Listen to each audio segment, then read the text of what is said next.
할렐루야. 오늘도 하나님의 은혜를 사모하며 예배 자리에 나오신 여러분들을 주님의 이름으로 환영하고 축복합니다. 오늘 저와 여러분들이 함께 살펴볼 말씀은 출애굽기 26장 말씀입니다. 오늘 출애굽기 26장은 여러 부분으로 좀 나눌 수 있지만 이렇게 큰 덩어리로 좀 묶어본다면 크게 세 부분으로 구분할 수 있을 거라고 생각이 됩니다.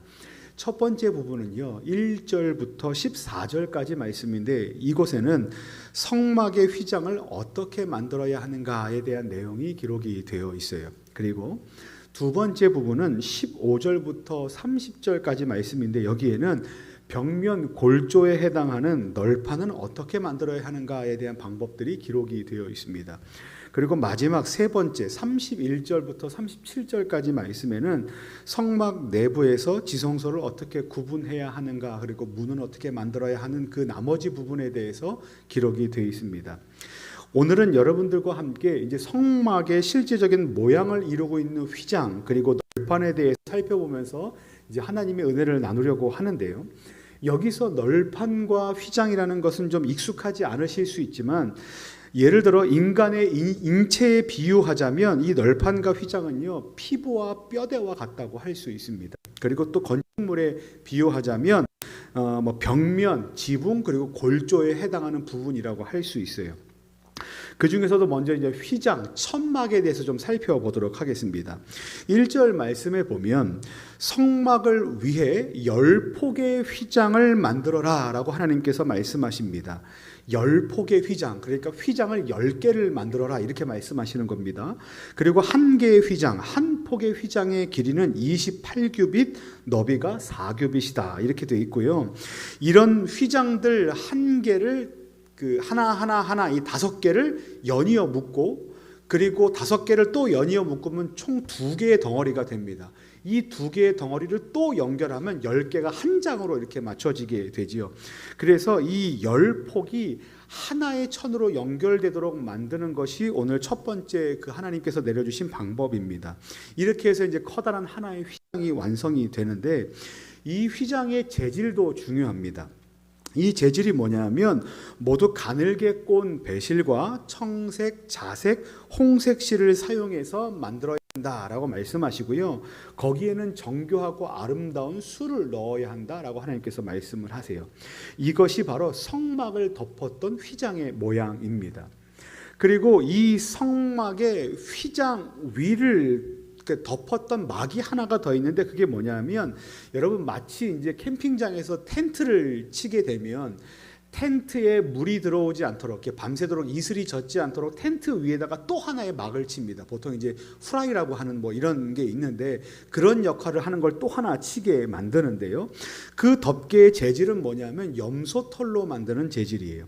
그래서 10폭짜리를 덮어야 하니까 한 폭에 10개짜리였던 휘장을 덮어야 하니까 이 크기는 조금 더 크게 만듭니다. 그래서 11폭, 그래서 작은 것 한 폭 곱하기 11개를 동일한 방법으로 잇게 해서 그 휘장의 위를 이것으로 덮게 만드는 거죠.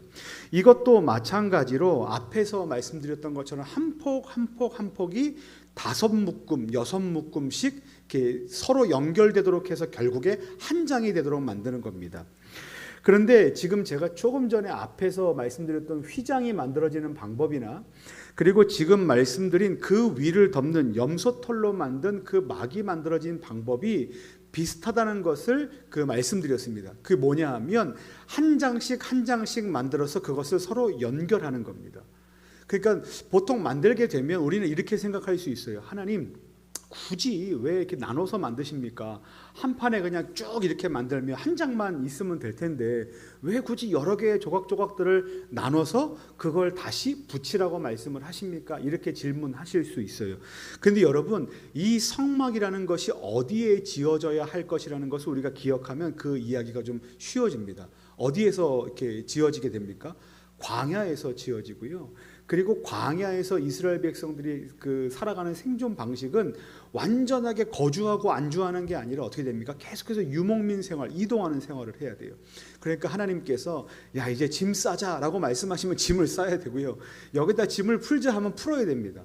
그러니까 그렇게 함께 이동하는 것도 성막의 모형이었기 때문에 이 성막의 그 휘장들을 만들 때 각각의 작은 조각조각을 만들고 결국 그것이 하나로 연결되게 하는 것은 우리가 그 하나님께서 그 이스라엘 백성들 가운데 광야에서 이동하는데 최적화시켜 주신 방법 중에 하나다라고 우리가 이해할 수 있을 것입니다. 그런데 여기서 이제 막을 만드는 일이 끝나는 게 아니고요. 그 막, 그러니까 염소의 털로 만들어진 그 막 위에 또 하나의 막을 덮습니다. 이번 막의 재료는 그 순양의 가죽으로 만든 덮개입니다. 근데 특이한 점은요, 이 순양의 이 가죽이 붉게 물들여져 있습니다. 붉게 물들여져서 이 순양의 가죽 덮개는 빨간색입니다. 자, 기억하십시오. 빨간색입니다. 그러면 이것으로 끝인가? 그렇지 않아요. 하나가 더 있습니다. 좀 복잡하시죠? 그 위에 하나의 막을 덧었는데 이번 막의 재료는 뭐냐면 해달의 가죽으로 만들었습니다. 그래서 이것이 가장 위에 있는 덮개다 그래서 윗덮개 그러는데 이 윗덮개는 해달의 가죽으로 만들어라 라고 하나님께서 말씀하시는 거예요. 자, 이렇게 만들어진 휘장의 모습들을 한번 그림으로 보도록 하겠습니다. 그림을 한번 보여드릴게요. 이제 복잡한 것을 이제 상상하셨을 텐데 한번 보십시오. 자, 이제 성막이 이렇게 그 테두리가 이렇게 만들어지고요. 그 위에 이렇게 수놓은 천이 하나 덮여 있죠. 2번 그림입니다. 이게 휘장입니다. 그리고 그 휘장 위를 덮고 있는 3번, 이게 조금 전에 말씀드렸던 염소의 털로 만든 막입니다. 아까 뭐 프라이 역할을 한다 그랬죠. 그 위에 또 한 가지를 얻는데 그게 뭐냐면 그 붉게 물들인 순양의 가죽 덮개, 이게 그 위를 덮죠. 그리고 하나가 더 있습니다. 5번인데요.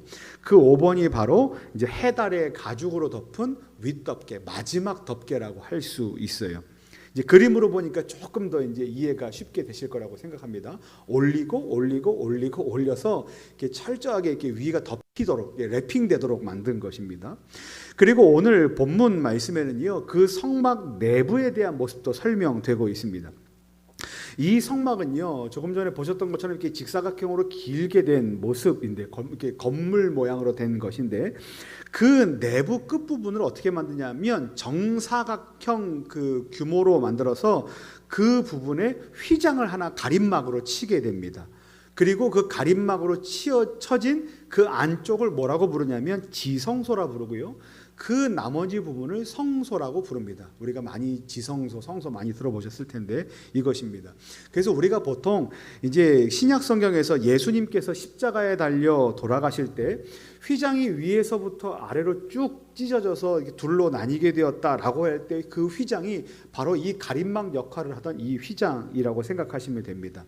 말하자면 이 성소와 지성소 사이에 있는 이 휘장은요, 공간을 구분짓는 역할을 하고, 그리고 그 안쪽으로 들어가지 못하게 하며, 그리고 그 안쪽에 있는 그 모양들이 철저하게 보이지 않도록 가림막 역할을 하게 되는 것입니다. 그리고 그 지성소 안쪽에는 뭐가 놓여 있냐면 증거궤, 그러니까 법궤, 하나님의 언약궤가 그 안에 있게 됩니다. 그리고 나머지 그 공간에는 뭐 분향단, 등잔대, 그리고 진설병을 놓는 상 등이 놓이게 돼요. 이제 어느 정도 이제 머릿속으로 상상이 되실까요? 요 그림도 한번 보여드리도록 하겠습니다. 이렇게 되어 있습니다. 네, 이제 이렇게 막이 커다란 이렇게 테두리 안에 조그만 건물이 있고, 그 건물 안에 가운데 있는 막이 있죠. 이게 휘장이 가림막이고요. 그쪽 안쪽으로 있는 이쪽 편으로 있는 것이 이제 지성소, 그리고 반대편에 있는 것이 성소다라고 할 수 있어요. 이렇게 이제 그림을 가지고 한번 이제 오늘 말씀을 이해하시면 좋겠다라고 말씀을 드립니다.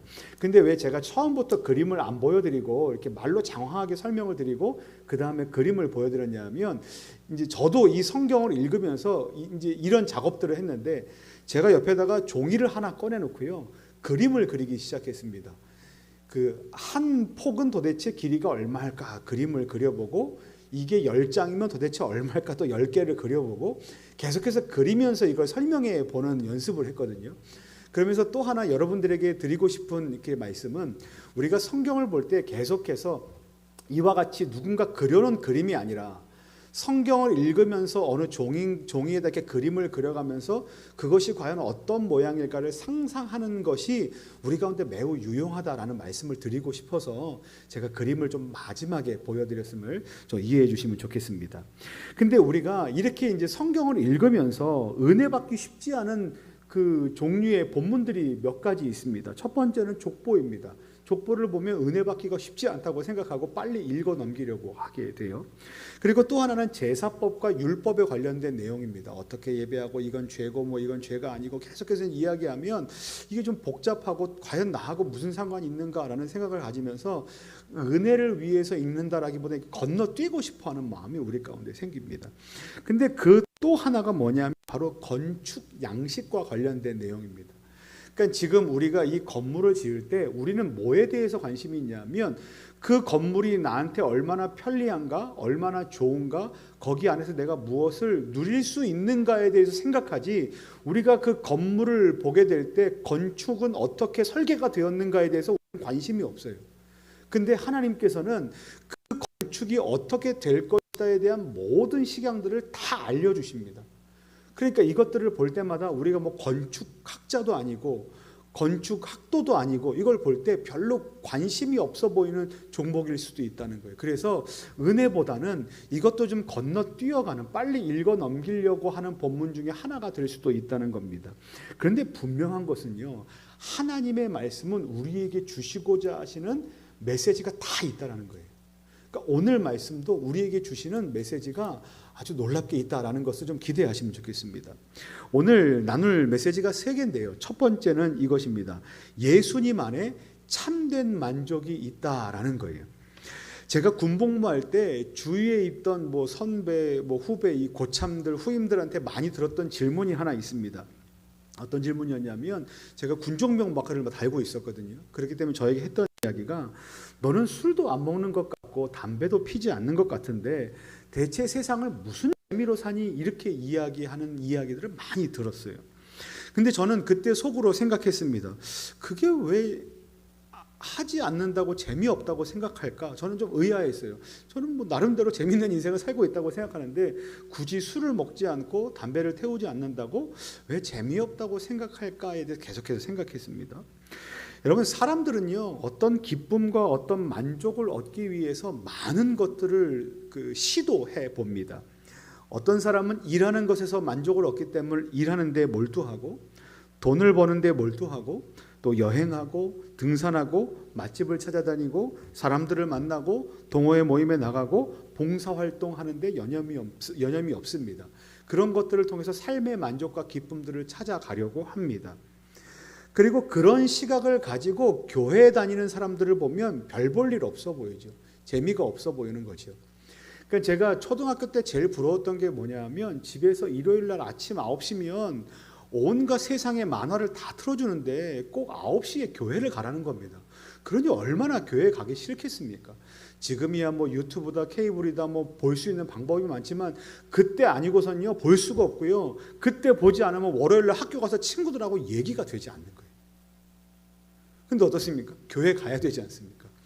근데 저도 그런 마음을 가졌는데, 세상에 있는 사람들이 그와 같은 동일한 시각을 가지고 교회 다니는 사람들을 보고 교회 안을 보면 어떤 마음이 들겠습니까? 얼마나 불편해 보이고 얼마나 답답해 보이고 얼마나 세상을 즐기지 못하는 사람들처럼 보이겠습니까? 정말 이만큼 미련한 사람들이 없습니다.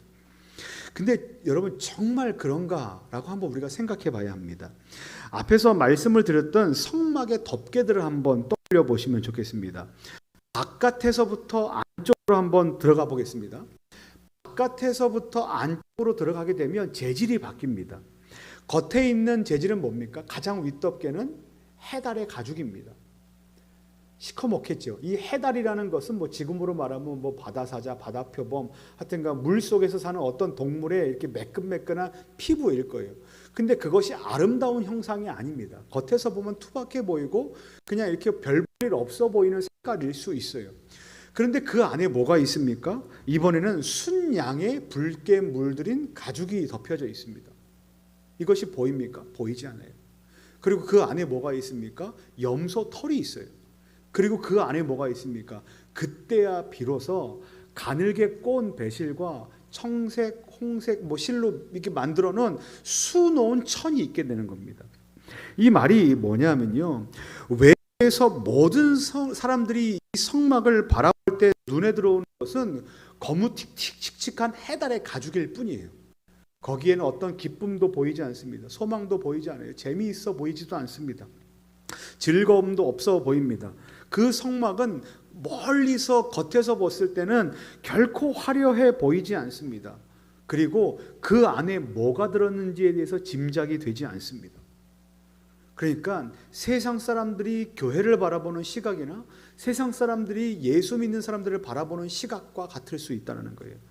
근데 그 안에 무슨 즐거움과 기쁨이 있을까라고 갸우뚱할 수밖에 없지만, 실제 그 안에 들어가 본 자, 그 안에 들어가서 그 안의 모양이 어떠하다는 것을 눈으로 보고 경험한 사람은 무엇을 경험하게 됩니까? 황홀함을 경험하게 될 거예요.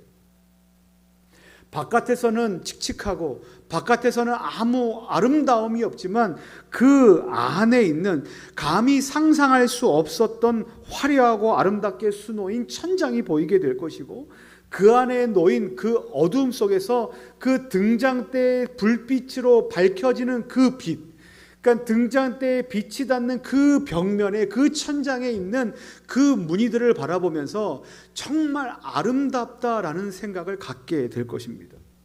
이것은 무엇을 통과해야지만 가능하다는 것인지 아십니까? 바로 붉게 물들인 그 순양의 가죽을 통과해야만 합니다. 그러니까 우리가 그 겉에 있는 투박함을 통해서는 그 안에 진면목이 뭔지 보이지 않아요. 하지만 그 소의 가죽을 통과하고 그 순양의 그 가죽을 통과했을 때, 붉게 물들인 가죽을 통과했을 때 그 안에 비로소 느끼게 되는 그 기쁨이 바로 우리가 예수 그리스도의 보혈의 능력을 힘입고 그것을 통과한 자들이 누리게 되는 신자의 기쁨과 같다라는 겁니다. 그리고 등잔대에서 뿜어져 나오는 빛과 같으신 진리 대신 예수님의 은혜를 덧입을 때야 비로소 우리는 무엇을 느낄 수 있습니까? 기쁨과 만족과 즐거움을 느낄 수 있다는 거예요. 여러분, 이것이 바로 예수님의 몸된 교회인 저와 여러분들이 느낄 수 있는 만족과 기쁨입니다. 찬송가 442장 후렴의 가사가 이렇습니다. 주가 나와 동행을 하면서 나를 친구 삼으셨네. 우리 서로 아는 그 기쁨을, 그 다음에 뭔지 아십니까? 알 사람이 없도다. 예수님의 은혜를 알지 못하는 자는 그 안에 즐거움과 기쁨이 무엇인지를 느끼지 못한다는 거예요. 송명희 시인의 찬양에도 이런 노래가 있지 않습니까? 나 남이 못 본 것을 보았고 나 남이 듣지 못한 음성 들었고 나 남이 받지 못한 사랑 받았고 나 남이 모르는 것 깨달았네. 여러분, 이게 뭐예요? 아무것도 없는 것 같고 미련한 자 같고 아무런 낙도 없고 즐거움도 없는 것 같지만, 예수 그리스도의 보혈의 공로를 힘입고 구원받은 신자는 뭘 압니까? 하나님의 은혜가 뭔지를 아는 거예요. 하나님께서 우리에게 주시는 기쁨이 무엇인지를 알게 된다는 거예요.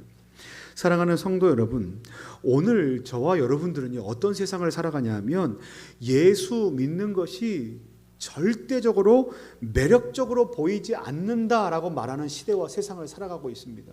교회 다니는 사람을 손가락질하고, 교회 다니는 것이 더 이상 세상 사람들 가운데 의로워 보이거나 거룩해 보이거나 아주 매력적으로 보이는 것이 아니라 오히려 이상한 종교 집단에 집착하는 사람들로 보이는 그런 이상한 시대를 살고 있어요. 요즘 누가 예수 믿는 사람들, 저와 여러분들을 보면서 부러워하겠습니까?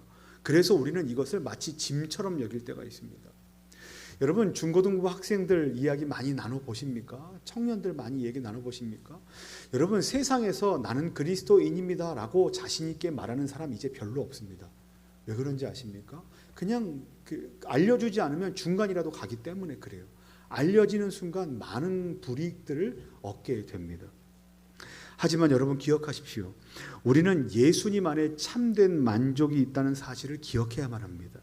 그리고 자랑스러워해야만 합니다. 바라기는 오늘도 예수님 안에서 구원의 즐거움과 기쁨을 발견해 나가시는 저와 여러분들 되시기를 예수님의 이름으로 간절히 축원합니다. 두 번째, 예수님 안에 참된 안전이 있습니다 라는 것이 오늘 우리에게 주시는 두 번째 메시지입니다. 이번에는 그 덮개를 안쪽에서 바깥쪽으로 좀 나가보겠습니다. 앞에서 말씀드렸던 것처럼 안쪽에서 바깥쪽 덮개로 나갈수록 보기에 점점 더 투박해 보입니다. 화려한 수가 점점 없어지고요. 바깥으로 나가면 그냥 바로 가죽 덮개이기 때문에 안에서 바깥으로 나갈수록 이 별 볼 일 없어 보이게 됩니다. 그런데 여러분, 오히려 안에서 바깥으로 나갈수록 이 성막 안에 있는 이 효율과 기능이 뭐냐면 점점 더 튼튼한 재질로 만들어진 덮개가 덮여 있기 때문에 이것은 무슨 역할을 하냐면 이동하는 그 광야 지역 거기에서 아주 그 높은 일교차에서 발생하게 되는 습기와 그리고 태양열 열기와 바람을 튼튼하게 막아주는 역할을 하게 된다는 거예요. 그리고 이것이 없으면 이렇게 여기에는 그 주춧돌이나 이렇게 박혀 있는 돌이 아니기 때문에 이게 텐트의 윗덮개를 잡고 이렇게 쭉 잡아당기거든요. 그래서 이 가죽이 튼튼하지 않으면 어떻게 되는지 아십니까? 이 건축물과 같은 이 성막이 무너질 수도 있어요. 근데 이것을 튼튼하게 잡아주는 역할을 뭐가 합니까? 겉으로 쌓여 있는 이 덮개들이 하고 있다는 거예요. 이것은 우리에게 어떤 은혜의 메시지를 주냐면 예수님 안에 있는 인생들, 그 덮개와 같은 예수님의 날개 아래에 있는 그 인생들인 저와 여러분들이 그분의 보호하심 안에 거하고 있을 때 우리는 가장 안전하다라는 것을 말씀해 주고 있습니다. 저와 여러분들이 사는 세상이 얼마나 위험천만합니까? 과학기술과 산업의 기술이 발달했다고 하지만 그것 때문에 우리의 삶이 얼마나 많이 위협받고 있습니까? 그리고 코로나 바이러스의 창궐로 덕분에 그 위험성이라는 그 종류와 그 깊이들이 아주 많아지고 넓어지고 아주 높아졌습니다. 우리에게는 아주 위험성들이 높은 삶의 환경들이 지금 만들어지고 있어요. 그 안에서 우리는 생존하기 위해서 날마다 버팁니다. 오늘 뉴스에만 나온 이야기들도 보면 계속해서 지금 뉴스에 나오는 게 뭡니까? 물가가 계속해서 치솟고 있다는 걸 아닙니까? 장바구니 가게가 뭐 무섭게 치솟는다. 뭐 AI 바이러스가 다시 뭐 검출돼서 좀 있으면 또 계란값이 올라게 되거든. 뭐 이런 이야기들이 계속해서 올라오고 있어요. 처음에 스마트폰이 나올 때만 해도 이전에 하던 일들을 아주 쉽게 했기 때문에 스마트폰이 아주 효자라고 이야기했던 적도 있습니다. 그런데 어떻습니까? 그렇게 스마트폰이 모든 것들을 스마트하게 하다 보니까 이제 점점 우리가 할 수 있는 일자리도 줄어들고 있습니다. 산업이 발전해서 많은 물건들을 싸게 구입해서 좋았는데 1,000원짜리 그냥 플라스틱들 많이 사서 좋았는데 이제는 어떻습니까? 환경오염이 심각해졌습니다. 지구가 몸살을 앓고 있습니다. 지금 가을이 계속해서 완전하게 도래하지 않았다고 계속 뉴스에 나오고 있어요. 그러니까 20도 밑으로 떨어져서 20도 위로 올라가지 않아야 그때를 가을이라고 하는데 이게 이상하게 일교차가 지금 너무 높기 때문에 이게 가을이 아닌 가을이라고 지금 우리가 이야기하고 있는 겁니다. 또 환경을 살리자고 석탄, 석유를 덜 쓰자고 했는데 덕분에 전기요금이 올라가는 요상한 시대를 살고 있습니다. 어느 나라에서는요 4배, 어느 나라에서는 전기요금이 1년에 10배가 오른 나라도 있습니다. 그러니까 지금 너무나 힘겨운 시기를 우리가 살고 있는 거예요. 여러분 신문 접기라는 게임을 아십니까? 높게 대한 신문에 이렇게 펼쳐져 있는데 두 사람이 짜그리로 올라가는 겁니다. 그리고 반을 접습니다. 거기에 두 사람이 또 올라갑니다. 얼마나 쉬운 일입니까? 근데 또 반을 접습니다. 두 사람이 올라갑니다. 반을 또 접습니다. 또 접습니다. 또 접습니다. 그럼 어떻게 되는지 아십니까? 벼랑 끝에 선 형상이 되고 맙니다. 거기에 결국 제대로 서 있을 수 없는 형국이 되지요. 저는 이와 같은 우리의 삶이 계속해서 우리의 삶의 안전이 위협받고 있고 우리의 삶이 계속해서 이 벼랑 끝으로 내몰리는 것 같은 마치 신문 접기 인생 같은 생각이 들 때가 있습니다. 점점 현실을 살아내기 힘든 상황이 우리 가운데 도래하고 있다는 거죠. 근데 여러분 그때 우리가 기억해야 할 것이 있습니다. 뭐냐면 우리는 점점 좁아지고 점점 위험해지는 손바닥만한 신문지 위에서 흔들리는 인생이 아니라 어떤 인생이냐면 오히려 우리를 구원의 길로 인도하시고 날마다 선한 길로 인도하시고 우리를 주의 날개 아래 품어주시는 그리스도 예수 안에 있는 인생이라는 거예요. 사랑하는 성도 여러분, 저와 여러분들은 그런 인생입니다. 시편 23편 4절 말씀에 보면 내가 사망의 음침한 골짜기로 다닐지라도 해를 두려워하지 않을 것은 주께서 나와 함께 하심이라. 주의 지팡이와 막대기가 나를 안위하신다 라고 말씀하십니다. 다윗의 고백이에요. 하나님께서 어떻게 하십니까? 우리가 결코 망하는 길로, 우리가 결코 짐승에게 찢겨 물려 죽는 길로 우리를 그대로 가도록 내버려 두지 않으신다는 거예요. 그리고 우리의 눈에는 형상이 그렇게 보일지라도 하나님께서는 결국 우리와 함께 하시고 막대기로 지팡이로 우리를 안위하시고 보호해 주실 것이다 라고 우리 가운데 약속해 주시는 겁니다. 사랑하는 성도 여러분, 오늘도 저와 여러분들은 하나님의 은혜 안에 있습니다. 오늘도 저와 여러분들은 예수님의 날개 아래에 있습니다. 바라기는 예수님 안에서 참된 안식과 또 안전이 있음을 믿고 그리고 그분을 신뢰하며 나가시는 저와 여러분들 되시기를 예수님의 이름으로 간절히 축원합니다. 마지막 세 번째는요, 예수님 안에 참된 은혜가 있습니다 라는 거예요. 오늘 본문 마지막 세 번째 단락에 보시면 성막 안에 휘장으로 구분된 정사각형 공간이 나옵니다. 그것을 제가 지성소라고 말씀을 드렸습니다. 여러분, 성막은요, 하나님께서 임재하시는 임재의 상징입니다. 그리고 하나님께서 분명 이와 같은 성막을 우리에게 주셨던 이유는 하나님께서 우리와 함께 계실 것이고 하나님께서 우리를 만나 주실 것이다 라는 마음을 우리 가운데 말씀을 주시면서 이 성막을 만들어 주신다는 거예요. 그럼에도 불구하고 우리 가운데는 어떤 한계가 있냐면 거룩하신 하나님과 죄인인 우리 인간 사이에 극복하지 못할 간극이 있습니다. 죄로 인한 간극이죠. 그런데 이것을 상징적으로 보여주는 것이 바로 휘장이라는 겁니다. 그러니까 우리는 범접 금지, 안을 들여다보는 것 금지, 들어가는 것 금지. 만약에 들어가게 될 경우에는 내가 지정한 사람이 내가 지정한 1년에 단 하루만 들어올 수 있다라고 하나님께서 지정하신 날 이외에는 그 안을 들여다보는 것과 그 안으로 들어오는 것이 금지된 거예요. 그러니까 하나님께서 지정하시거나 하나님께서 그 길을 열어주시지 않으면 그 안으로 우리는 들어갈 수 없습니다. 그리고 그 안을 들어가는 것을 꿈꿀 수도 없는 것이죠. 그러니까 아무 때나 내가 들어가고 싶다고, 아무나 내가 들어가고 싶다고 그 안으로 들어갈 수 있는 것이 결코 아닙니다. 그런데 신약시대에 예수님께서 십자가에 달려 피 흘려 죽으심으로 인하여 어떻게 됐습니까? 휘장이 반으로 갈라졌습니다. 그로 인해 어떻게 됩니까? 우리가 예수님을 통과하여 하나님께로 나아갈 수 있는 특권을 누리게 되었습니다. 누구 때문에요? 예수님 때문에.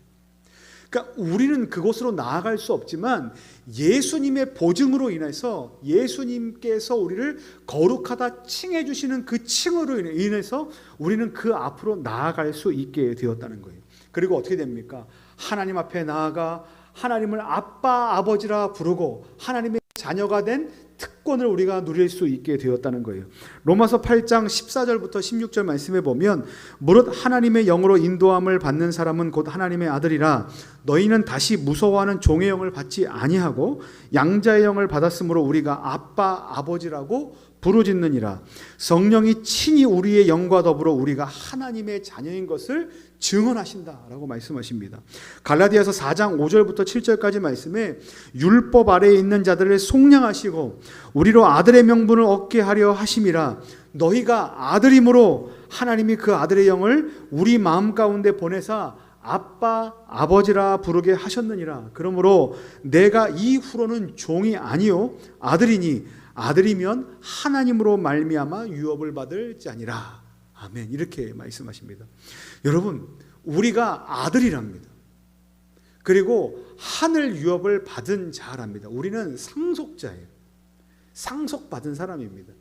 여러분, 누군가가 우리에게 상속을 남겼다 했을 때 그 상속이 우리에게 주어졌을 때 우리는 얼마나 큰 기쁨이 있겠습니까? 그런데 우리에게 주어진 상속은요, 세상의 상속이 아니고요, 하늘나라의 유업을 주신 하나님의 상속입니다. 그러니까 하나님께서 주시는 은혜와 하나님께서 주시는 놀라운 기쁨과 즐거움이 우리 가운데 특별하게 주어졌다는 거예요. 그 특별한 은혜는 누구만 누릴 수 있는지 아십니까? 자녀들만 누릴 수 있습니다. 그러면 우리는 어떻게 해야 하는가? 히브리서 4장 16절 말씀에 보면 이렇게 기록되어 있습니다. 그러므로 우리는 긍휼하심을 받고 때를 따라 돕는 은혜를 얻기 위하여 은혜의 보좌 앞으로 담대히 나아갈 것이니라. 어떻게 해야 됩니까? 때를 따라 은혜의 보좌 앞으로 나아가야 합니다. 무엇을 구하면서요? 주님의 도우심을 구하면서. 여러분, 예수님 안에 있는 것이 가장 큰 만족입니다. 예수님 안에 있는 것이 가장 큰 기쁨입니다. 예수님 안에 있는 것이 가장 큰 안전입니다. 예수님 안에 있는 것이 가장 큰 은혜입니다. 이것을 고백한 사람은 어떻게 할 수밖에 없습니까? 예수 그리스도 앞으로 나아갈 수밖에 없습니다. 왜 그렇습니까? 거기에 답이 있고, 거기에 기쁨이 있고, 거기에 안전이 있고, 거기에 즐거움이 있습니다. 우리가 기도하는 이유가, 우리가 예배하는 이유가, 우리가 신앙생활을 하는 이유가 무엇입니까? 그 답이 무엇인지를 알기 때문입니다. 예수님 앞에 가면 기쁨이 있다. 예수님 앞에 가면 만족이 있다. 예수님이 우리 가운데 은혜의 길을 열어주셨다라는 것이 우리 가운데 믿어졌기 때문에, 아니 예수님께서 우리 가운데 믿게 해주셨기 때문에 우리가 그 믿음을 가지고 주님의 은혜를 구하며 오늘도 예배하고 오늘도 기도하고 오늘도 신앙의 자리로 나아갈 수밖에 없는 겁니다. 사랑하는 성도 여러분, 여러분들은 오늘 어떤 하루를 보내셨습니까? 그리고 내일 어떤 하루를 기대하십니까? 근데 저는 우리 하루가 이랬으면 좋겠어요. 돈을 많이 버는 하루, 그리고 뭐 기쁜 하루, 재미있는 하루, 즐거운 하루, 뭐 보람찬 하루, 이런 하루도 중요하지만 우리 가운데 있는 진짜 복된 하루는 우리가 때를 따라 돕는 은혜를 얻기 위하여 은혜의 보좌 앞으로 날마다 나아가는 그런 하루가 되기를 소망합니다. 그래서 우리 따로, 예수님 따로, 우리의 인생 따로, 하나님의 은혜 따로가 아니라 우리가 하나님의 은혜 안에 흠뻑 적셔지고, 요즘에 TV에 보면 이렇게 스케이트보드 타는 사람들 많고, 또 뭐 갬방을 차차차 보면 이렇게 아주 유명한 배우가 이렇게 서핑보드 타는 것 때문에 서핑보드가 이제 곧 이제 유행할 거라고 생각을 하는데요. 여러분, 은혜의 파도에 타는 인생이 되기를 소망합니다. 우리의 하루가 하나님과 나 따로, 파도와 나 따로, 그래서 파도에 가라앉는 인생이 아니라 하나님의 그 은혜의 파도 위에 타서 하나님께서 우리에게 부어주시는 그 놀라우신 성령의 은혜를 날마다 힘입고, 날마다 경험하고, 날마다 구하고, 또 날마다 경험하는 그러한 인생이 되어서 우리의 인생이 정말 복되다라고 말할 수 있고, 복되다라고 고백할 수 있고, 그리고 복되다라고 서로에게 간증이 될 수 있는 인생이 되시기를 예수님의 이름으로 간절히 축원합니다.